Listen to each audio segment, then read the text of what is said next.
Déjà 2 médailles françaises au JO d'hiver 2026. Alexis Lebrun entre encore plus dans la légende du tennis de table.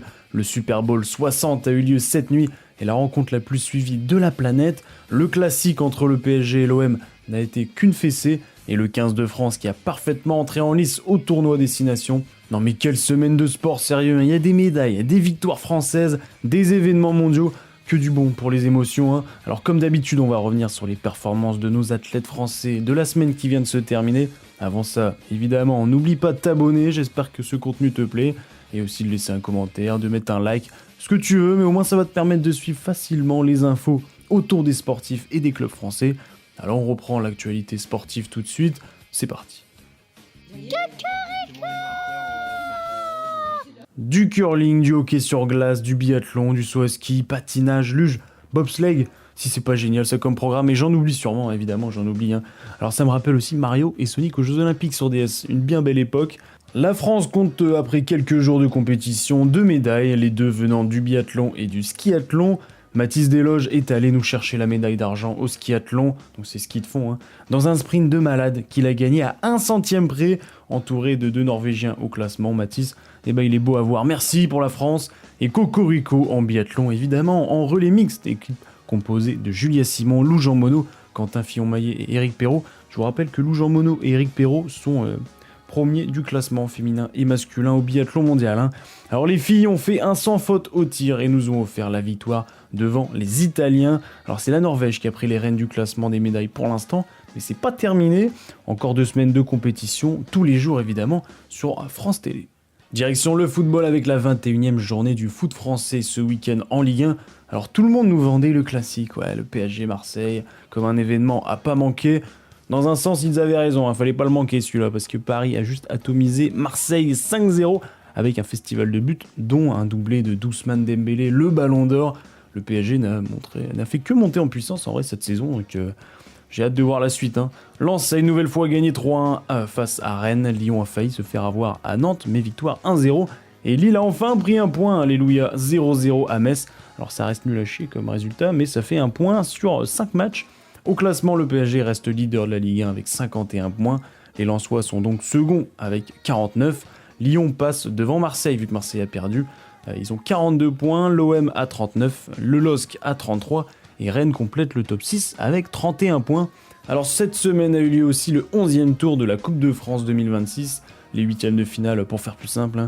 Aucune surprise, tous les favoris l'ont emporté. Alors je vous donne quelques résultats. 3-1 de Strasbourg contre Monaco, K2 pour Lens à 3, Lyon s'en sort bien contre Laval 2-0, ou encore Marseille qui a écrasé Rennes 3-0. Alors les quarts de finale seront donc le 3, le 4 et le 5 mars avec Strasbourg-Reims, Lorient-Nice, Marseille-Toulouse et le gros choc Lyon-Lens, sachant que Lens n'a jamais gagné la Coupe de France. On termine avec les infos pêle-mêle en football. En Europe, Michael Olise nous a offert encore une fois une nouvelle passe D dans la victoire du Bayern Munich 5-1 contre Hoffenheim. Ryan Philippe a inscrit son 5e but dans la victoire de Hambourg 2-0 à Heidenheim. Kylian Mbappé, évidemment, il doit toujours être dans cette émission. Nouveau but dans la victoire du Real Madrid, 2-0 à Valence et 6e match consécutif où il marque au moins un but. Marcus Thuram en Italie a inscrit son 7e but de la saison dans la victoire de l'Inter, donc à Milan 5-0 à Sassuolo. Christopher Nkunku a mis son 5e but dans le match de l'autre Milan, c'est l'AC Milan, 3-0 à Bologne. Et dans le même match, il y a un autre Français qui a brillé, c'est Adrien Rabiot qui a marqué un but, puis a offert une passe D. Et pour terminer, le défenseur français de la Juventus de Turin, Pierre Kaloulou, a inscrit le but égalisateur de partout contre la Lazio. Cette semaine en tennis a eu lieu le petit tournoi de Montpellier, l'ATP 250 d'Occitanie. Alors évidemment plusieurs Français, dont le retour d'Arthur Fils après des mois de blessure dues à son dos. Et il a notamment perdu 7 kilos pour que son dos supporte plus facilement les charges. Alors 9 Français au départ avec des noms connus, Arthur Fils, Adrian Manarino, Hugo Humbert ou alors Péricard, et même aussi la petite pépite française de 16 ans, Moïse Kouamé, qui a participé à son premier tournoi ATP, donc chez les pros. 6 Français ont passé sur les 9 le premier tour. Kouamé n'a pas réussi à remporter son premier match, mais Arthur Fils, lui, a pu se hisser jusqu'en quart de finale. On a retrouvé en demi-finale Félix Auger-Aliassime contre le Français Droguet et Manarino contre le Ricain Dame, je sais pas comment ça se dit, Dame, D-A-2-M, vous dites comment vous? Damn. Alors Mannarino, du haut de ses 36 ans, il va se retrouver en finale contre le Canadien Félix. Victoire nette de Félix, évidemment, qui réalise le back-to-back en France. Et très heureux d'avoir pu retrouver Arthur Fils, Mannarino en finale, ou encore Kwame en tournoi professionnel. En parallèle, les premiers tours de la Coupe Davis ont eu lieu. Mais bon, je vais pas trop rentrer dans les détails, parce qu'il y a énormément de rencontres, et c'est des petites nations. Mais voilà, à noter que Valentin Vachereau a offert la victoire à Monaco face au Kazakhstan. C'est quand même surprenant. Et la tournée sud-américaine en tennis a démarré, et c'était en Argentine, là, en ce moment, à Buenos Aires. Là, on joue pas physique, là. Ils nous dominent parce qu'ils pensent qu'on est de la merde. On part en NBA en basket, petit point au classement à l'ouest. Oklahoma a un gros coup de mou cette semaine, 2 victoires, 2 défaites. Vous allez me dire, c'est pas grave. Mais 2 victoires, 2 défaites d'affilée. Et c'est surtout dû à la blessure de Shilgius Alexander, le MVP. Pendant quelques semaines, il sera absent et le grand nombre de blessés aussi à OKC. Pendant ce temps, San Antonio et Wemby enchaînent 4 victoires de suite. Meilleure équipe à l'ouest cette semaine. Et avec derrière eux les Lakers qui ont enchaîné 3 victoires de suite.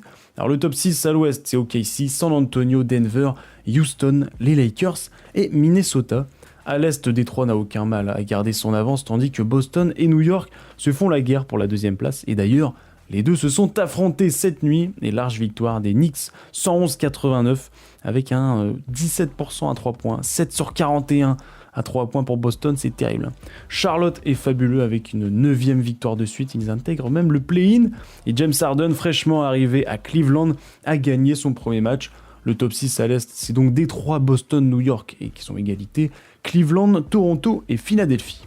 Cette semaine a eu lieu la 26e et la 27e journée en Euroleague, là où on retrouve les meilleures équipes d'Europe. Monaco a perdu 2 fois, 104-87 à Kaunas, 91-82 au Bayern Munich. Paris, ils n'ont pas de personnalité. Ils ont fait aussi 2 défaites, 81-75 au Bayern Munich et 90-92 contre le Fenerbahçe. Et pour terminer, c'est Lyon qui a été la meilleure équipe française cette semaine. Une victoire, une défaite. Victoire 70-80 à Bologne et défaite 76-77 contre Milan.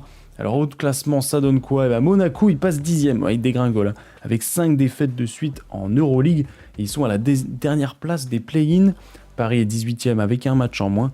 Et Lyon, bon dernier, 20e. Et il ne nous reste plus que la Ligue française, la Betclic Elite en basket. C'était la 18e journée. Monaco a gagné 78-91 à Chalon-sur-Saône.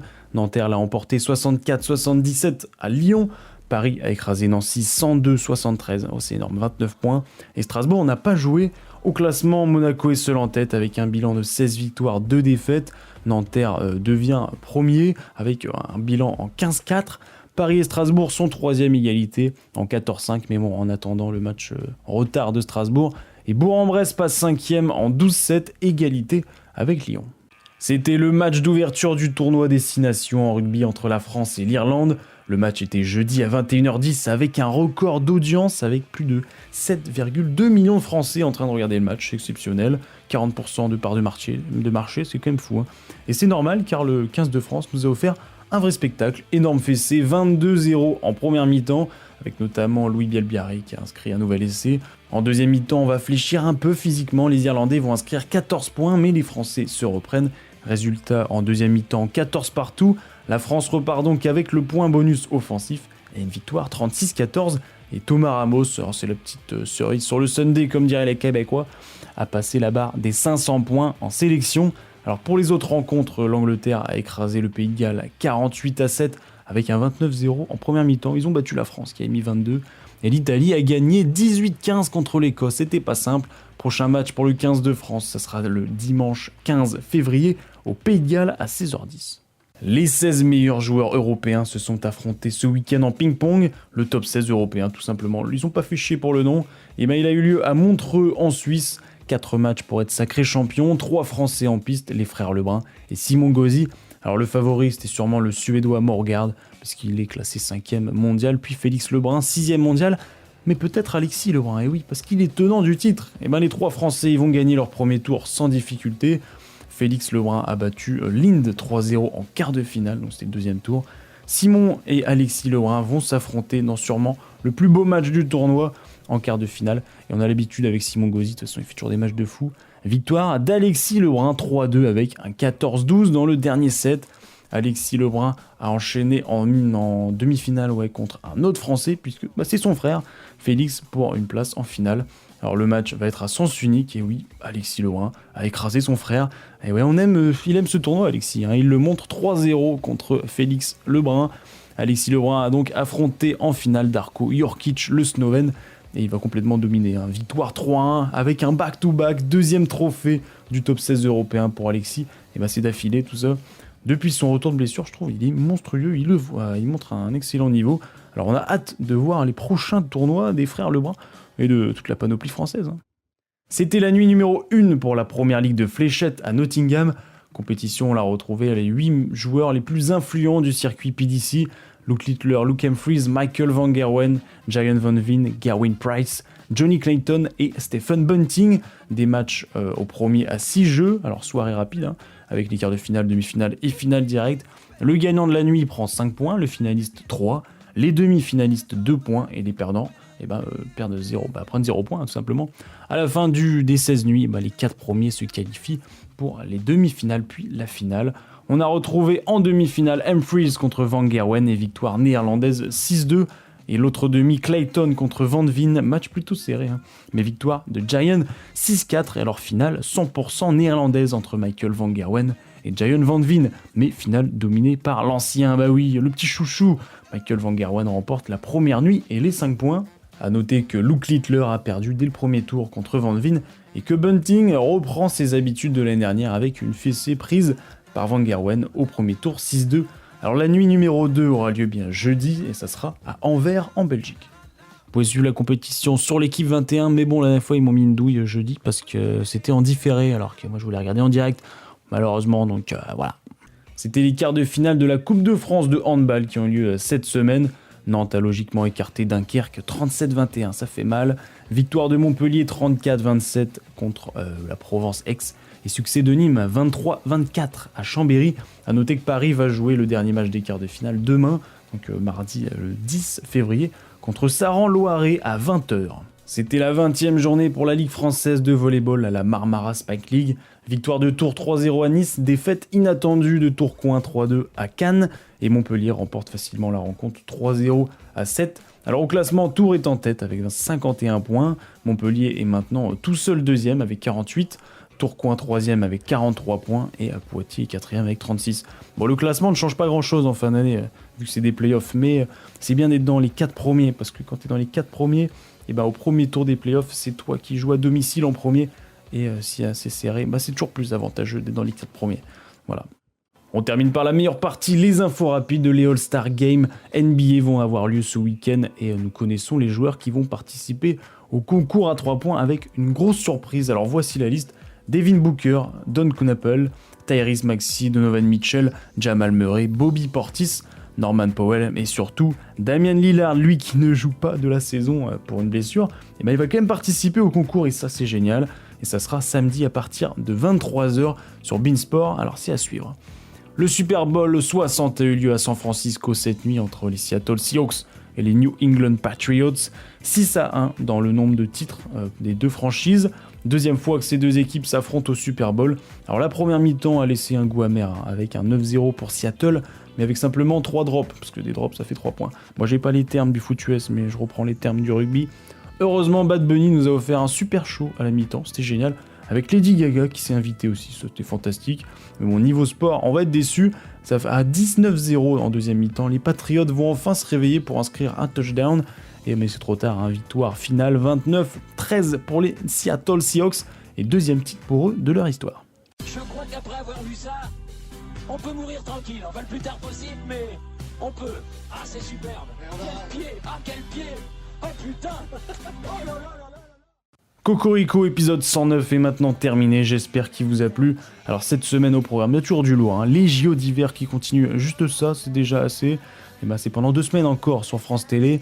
Il y a les All-Stars de NBA, et c'est surtout à 23h samedi, il y a le concours à 3 points qui est pour moi le meilleure chose. Il y a le concours de dunk souvent, mais le concours à 3 points c'est toujours le meilleur. Il y a la première ligue de fléchettes qui revient pour la nuit numéro 2 jeudi sur l'équipe 21. Il y a également l'Euroleague en basket et la NBA, ainsi que tous les championnats français. Il y a la Ligue 1, il y a la Pro A, il y a la Marmara Spike League, il y a le hockey sur glace, le ping-pong qui vient, et aussi du rugby évidemment. Alors n'oubliez pas, c'est bien de regarder du sport, mais c'est mieux de pratiquer. Alors je sais que là il y a un bon programme cette semaine, j'avoue, Mais bon, faut faire du bien à votre santé, faut faire du bien à votre corps. Alors allez-y, nous on se retrouve la semaine prochaine. En tout cas, je vous souhaite une bonne journée, une bonne soirée, une bonne ce que vous voulez. À la semaine prochaine, au revoir. Tu veux dire cocorico? Caca.